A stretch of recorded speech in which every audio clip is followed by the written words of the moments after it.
Happy morning children. Today we are going to see 6th standard term 1 unit 2 grammar pictogrammar. பசங்களா நம்ம இன்னைக்கு 6ஆம் வகுப்புல இருக்கக்கூடிய முதல் பருவத்துல இருக்கக்கூடிய இரண்டாவது யூனிட் கிராமரான பிக்டோகிராமர்ல என்ன பார்க்க போறோம் அப்படிங்கறத பார்க்கலாமா? இன்னைக்கு வந்து sentences மற்றும் அதனுடைய வகைகள் sentence and kinds of sentence அதை தான் பார்க்க போறோம். So what is meant by sentence? A group of words which gives a meaning is called as sentence. அதாவது வார்த்தைகள் ஒன்று சேர்ந்து வந்து ஒரு அர்த்தத்தை நமக்கு தருது அப்படினா அந்த வாக்கியம் அப்படினு சொல்றோம். அந்த வாக்கியத்தை எத்தனை வகையா பிரிக்கிறோம்? 4 types. So அத பத்தி தான் இந்த வீடியோல தெளிவா பார்க்க போறோம். பாருங்க. A sentence begins with a capital letter and ends with a full stop or a question mark or an exclamation mark. அதாவது ஒரு சென்டென்ஸ் வந்து கேபிட்டல் லெட்டர்ல ஆரம்பிக்கலாம், ஃபுல் ஸ்டாப்ல முடியலாம், क्वेश्चन மார்க்ல முடியலாம், இல்ல எக்ஸ்க்ளமேஷன் மார்க்ஸ்ல முடியலாம். சோ இத வச்சு நம்ம ஒரு சென்டென்ஸை நாலா பிரிக்கலாம் அப்படினு சொல்லிருக்காங்க. A sentence can do 4 things. So ஒரு சென்டென்ஸ்ல 4 விஷயத்தை நம்ம பண்ணலாம் அப்படினு சொல்றாங்க.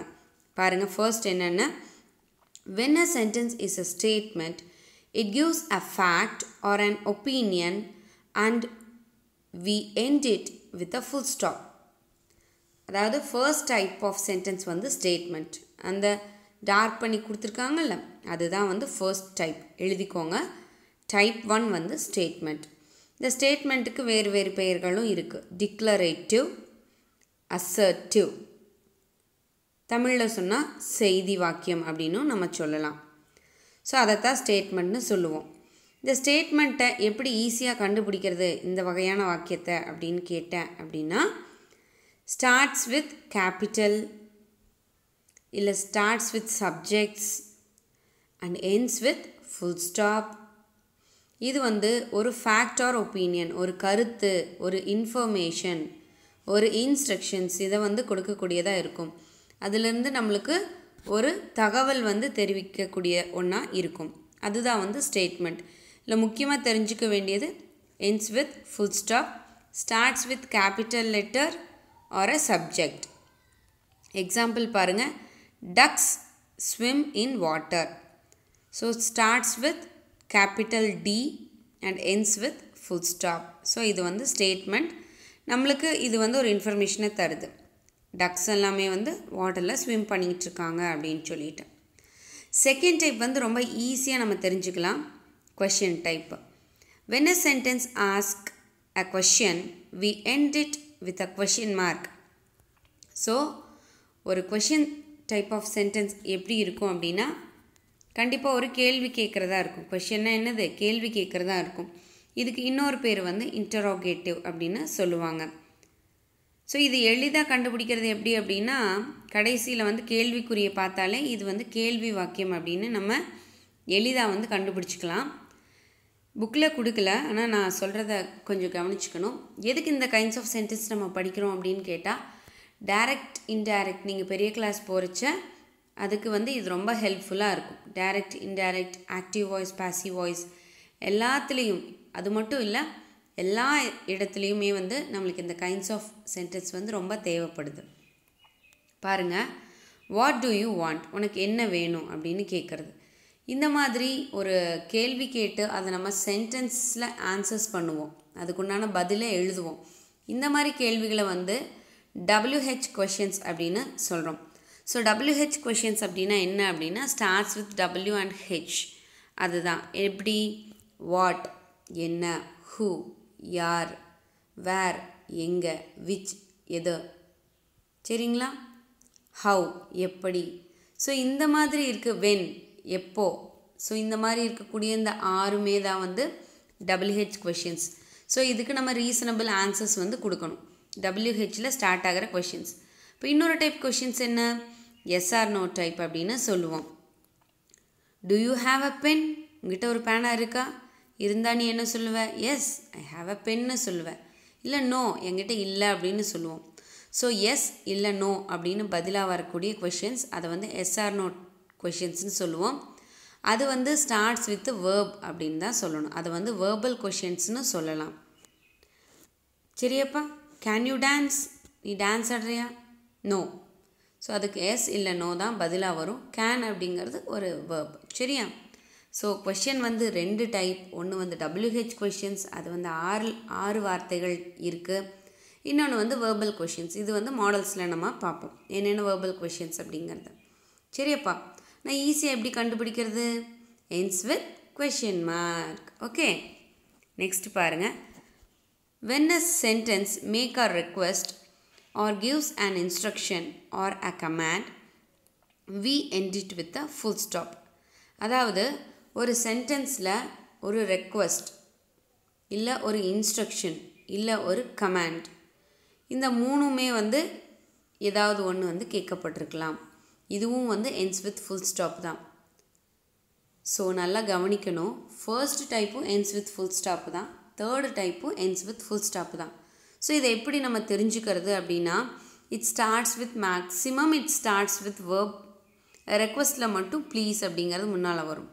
பாருங்கள், take this road, rub the board, go in a line. So இந்த மாதிரி starts with verb and ends with full stop. அதில் வந்து உங்களுக்கு ஒரு ரெக்வஸ்ட்டாவோ ஒரு இன்ஸ்ட்ரக்ஷனாவோ ஒரு கமாண்டாவோ இருக்கலாம். சரியாப்பா? இதுக்கு வந்து என்ன சொல்லுவோம் அப்படின்னா இம்பரேட்டிவ் சென்டென்ஸ்னு சொல்லுவோம். நீங்கள் ஃபர்ஸ்ட் ஒன் வந்து declarative or assertive or statement, second type வந்து interrogative or question type, third type வந்து imperative and fourth type is exclamatory. So இதோட ஸ்பெல்லிங்ஸ் எல்லாம் உங்களுக்கு புதுசாக இருக்கிறதுனால டிஸ்கிரிப்ஷன் பாக்ஸில் இந்த 4 டைப் ஆஃப் சென்டென்சஸோட நேம்ஸ் கொடுத்துருக்கேன். அண்ட் ஆல்சோ இந்த ஸ்டார்ட்ஸ் அண்ட் எண்ட்ஸும் கொடுத்துருக்கேன். அதை வச்சு நீங்கள் ஈஸியாக வந்து ஐடென்டிஃபை பண்ணிக்கலாம். ஓகே, ஃபோர்த் டைப் பார்க்கலாம். when a sentence express surprise, wonder or some strong emotion, we end it with an exclamatory mark. So இதில் வந்து ஃபோர்த் டைப்பில் வந்து சர்ப்ரைஸ் இல்லை wonder or some strong emotions. ஒன்றும் இல்லைப்பா, ஆச்சரிய வாக்கியம், அவ்வளோதான். சரி, ஆச்சரியப்பட்டு நம்ம சொல்லுவோம் பார்த்தீங்களா, அதை தான் வந்து எக்ஸ்க்ளமேட்ரி சென்டென்ஸ் அப்படின்னு சொல்லுவோம். கொஷின் டைப்பில் எப்படி நம்ம வந்து கொஷின் மார்க்கை பார்த்து டக்குன்னு கண்டுபிடிக்கிறோமோ அதே மாதிரி இதில் எக்ஸ்க்ளமேட்ரி சைன், ஆச்சரியக்குறி, அதை பார்த்து டக்குன்னு நீங்கள் வந்து சொல்லலாம். இது வந்து எக்ஸ்க்ளமேட்ரி சென்டென்ஸ் அப்படின்னு சொல்லிட்டோம். ஓகே, இது பாருங்கள். How good these flowers smell. எவ்வளோ சூப்பராக இருக்குது இந்த ஃப்ளார்ஸோட ஸ்மெல் அப்படின்னு சொல்லுவோம் பார்த்தீங்களா. ஸோ அந்த மாதிரியான ஒரு சென்டென்ஸ்.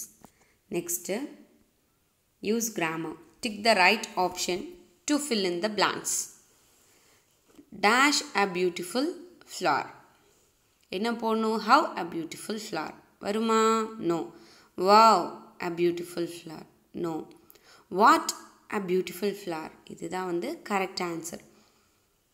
என்ன மிஸ், WHனா கொஷனுக்கு தானே வரும் அப்படின்னா இல்லை, வாட் வந்து ஆச்சு, என்ன அழகாக இருக்குது இந்த பூ அப்படின்னு சொல்கிறோம்ல.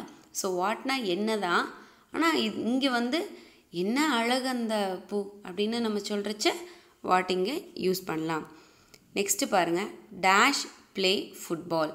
ஸோ வந்து இது ஒரு கேள்வி. ஸோ இதில் எல்லாத்துலேயும் பாருங்கள் WH நம்மளுக்கு வரல. ஸோ கண்டிப்பாக வேர்பல் கொஷின்ஸ் வரும். யூ கேன் அப்படின்னு ஆரம்பித்தோம் அப்படின்னா அது வந்து ஒரு ஸ்டேட்மெண்ட்.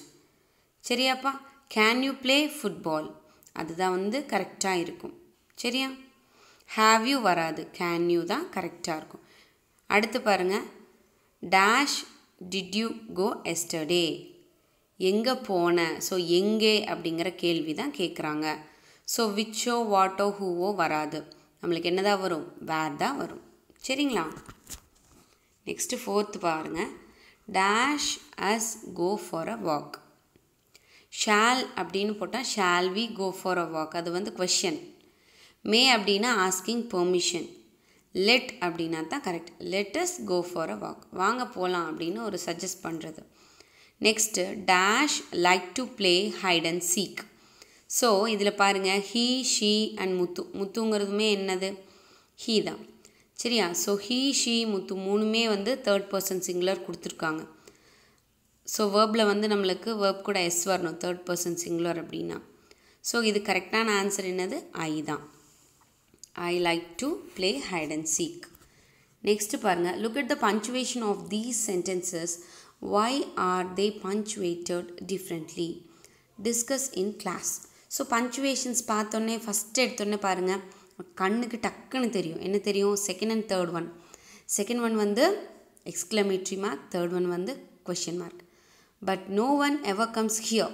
இது வரைக்கும் யாருமே இங்கே வரலையே அப்படின்னு நம்ம சொல்கிறது, உணர்ச்சி வசப்பட்டு பேசுகிறது. ஸோ அதனால் அங்கே எக்ஸ்க்ளமேட்ரி மார்க்ஸ் போட்டிருக்காங்க. ஸோ எக்ஸ்க்ளமேட்ரி சென்டென்ஸ் அது. Who is going to see them? யார் அவங்கள பார்க்க போகிறாங்க? ஸோ இது வந்து கேள்வி வாக்கியம், கேள்வியாக கேட்குறாங்க. ஸோ அங்கே வந்து கொஷின் மார்க் கொடுத்துருக்காங்க. So it is a interrogative or question type. Okay, first one பாருங்கள். One always felt like drawing close to him. இது என்னது? ஒரு இன்ஃபர்மேஷனை சொல்கிறது. சரியாப்பா? ஸோ அதனால் இது வந்து என்ன சென்டென்ஸ்? ஸ்டேட்மெண்ட். ஃபோர்த் ஒன் பாருங்கள். கம் ஹியர், இங்கே வா. அப்போ என்ன அர்த்தம்? Starts with verb, ends with full stop. Third type imperative. சரியாப்பா? நெக்ஸ்ட்டு பாருங்கள். Work in pairs and say the sentences to each other. Do you hear any differences in the way it is spoken? Discuss and share with the class. Discuss the difference in meaning of the sentence. So உங்கள் ஃப்ரெண்ட்ஸ்குள்ளே இதை பேசி பாருங்கள், என்ன difference இருக்குது அப்படின்னு சொல்லுங்கள் அப்படின்னு சொல்கிறாங்க. This is a banyan tree. இது வந்து ஒரு பேனியன் ட்ரீ அப்படின்னு சொல்கிறோம். ஸோ அதில் நம்மளுக்கு ஒரு இன்ஃபர்மேஷன் சொல்கிறோம். ends with full stop. So அது கண்டிப்பாக என்னது? ஸ்டேட்மெண்ட். நெக்ஸ்ட்டு பாருங்கள். Is this a banyan tree? இது பேனியன் ட்ரீயா அப்படின்னு கேட்குறோம். அது வந்து கேள்வி. சரிங்களா? ஸோ அது வந்து question. What a beautiful banyan tree. இது வந்து இப்போ உங்களுக்கு வாட்டில் வந்து தெளிவு கிடச்சிருக்கும். என்ன அழகான பேனியன் ட்ரீ அப்படின்னு ஆச்சரியப்பட்டு சொல்கிறோம். ஸோ இங்கே வந்து exclamatory mark. Look at this banyan tree. அங்கே பாரு பேனியன் ட்ரீயை அப்படின்னு சொல்கிறோம். அப்போ என்ன அர்த்தம்? Starts with verb, ends with full stop. Imperative sentence. Next, read these sentences from the story carefully. Do they give commands or request or make statements? So இந்த சென்டென்ஸை ரீட் பண்ணி பாருங்கள். இது வந்து கமாண்ட் பண்ணுதா, ரெக்வஸ்ட்டாக சொல்லுதா, இல்லை ஸ்டேட்மெண்ட்டாக வருதா அப்படின்னு சொல்லியிருக்காங்க. Right C for command, R for request and S for statement. நீங்கள் இது சிங்கிள் லெட்டர் போட்டாலும் சரி, இல்லை ஃபுல்லாக எழுதிக்கிட்டாலும் சரி. பாருங்கள். த தென்றல் மூவ்ஸ் டுவர்ட்ஸ் கிராண்ட்ஃபாதர். அந்த தென்றல் அப்படிங்கிறவங்க கிராண்ட்ஃபாதரை நோக்கி போகிறாங்க. ஸோ இது வந்து ஒரு இன்ஃபர்மேஷன் சொல்கிறது. ஸோ இது வந்து என்னது? Statement. I want a roof over my head. So starts with subject, ends with full stop. இதுவும் என்னது தான்? நம்மளுக்கு ஸ்டேட்மெண்ட் தான். Please do not cut trees. தயவு செஞ்சு மரங்களை வெட்டாதீங்க. So it is a request. இம்பரேட்டிவ்ல என்னது? Request. So or. We spend the whole day planting saplings. We spend the whole day planting saplings. So இதுவும் வந்து என்னது? நம்மளுக்கு ஒரு இன்ஃபர்மேஷன் கொடுக்குறது. ஸோ நம்ம என்ன போட்டுக்கலாம்? எஸ் வந்து போட்டுக்கலாம். Will you please remove the trees growing on the wall? இது வந்து என்னது? Interrogative question type. Okay, next பாருங்கள். ஆனால் அதில் will you please remove the trees growing on the wall question type தான். ஆனால் அதில் என்னது? ரெக்வஸ்ட்டாக கேட்டிருக்காங்க. சரியாப்பா?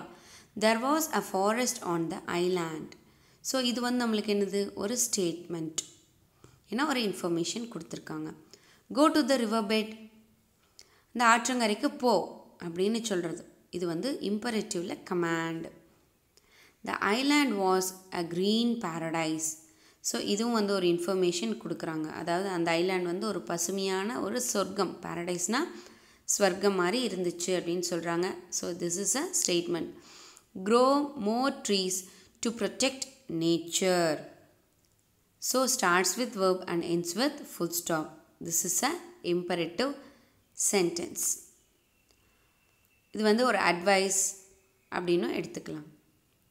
grandfather's dream had come true. So இது என்னது? ஒரு இன்ஃபர்மேஷன். ஸோ இது வந்து என்னவா எடுத்துக்கலாம்?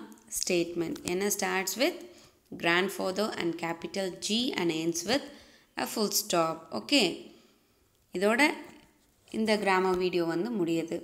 I hope you all understand the grammar clearly. எல்லாத்துக்கும் இந்த வீடியோ புரிஞ்சிருக்கும் பிடிச்சிருக்கும் அப்படின்னு நம்புகிறேன். Thanks for watching.